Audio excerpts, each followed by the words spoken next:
தீபாவளி வந்தாச்சு. எங்க புது வாசனை. வீடுகள் எல்லாம் மின் விளக்குகளால ஜொலிக்குது. பட்டாசு சத்தம் காதுல கேக்குது. குழந்தைகள் ஓடி ஓடி விளையாடுறாங்க. அம்மா நல்லா சாப்பிட்டு நிறைய பலகாரங்கள் செஞ்சிருக்காங்க. லட்டு, ஜாங்கிரி, முறுக்கு, இன்னும் நிறைய. அப்பா புது துணி வாங்கிட்டு வந்திருக்காரு. ராத்திரி எல்லாரும் புது துணி போட்டுட்டு கோவிலுக்கு போவோம். அங்க ஸ்பெஷல் பூஜை இருக்கு. எங்க ஊருக்கு நடுவுல ஒரு பழைய கோவில் இருக்கு. அந்த கோவில்ல சிவபெருமா இருக்கார். அவருக்கு பேரு சோமேஸ்வர்.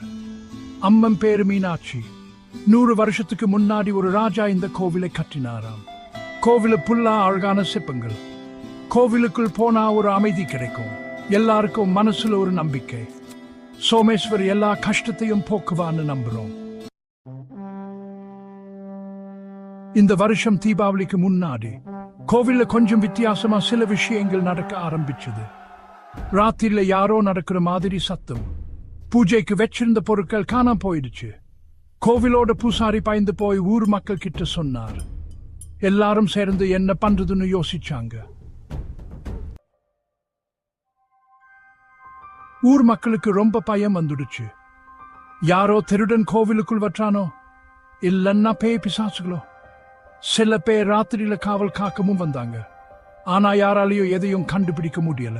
தீபாவளி நெருங்க நெருங்க மக்களுக்கு பயம் அதிகமாச்சு. தீபாவளிக்கு முதல் நாள் ராத்திரி ஊர் பெரியவர் ஒரு ஐடியா சொன்னார். எல்லாரும் சேர்ந்து கோவிலில் ஒரு ஸ்பெஷல் பூஜை பண்ணலாம். சோமேஸ்வரிட்ட வேண்டிக்கலாம். அன்னைக்கு ராத்திரி கோவிலில சூட்டம் நிறைய இருந்துச்சு. எல்லாரும் சோமேஸ்வரை வேண்டிட்டாங்க. மறுநாள் காலையில கோவில வாசல்ல ஒரு பையன் தூங்கிட்டு இருந்தான். அவன் பக்கத்துல காணாம போவில பொருட்கள் இருந்துச்சு.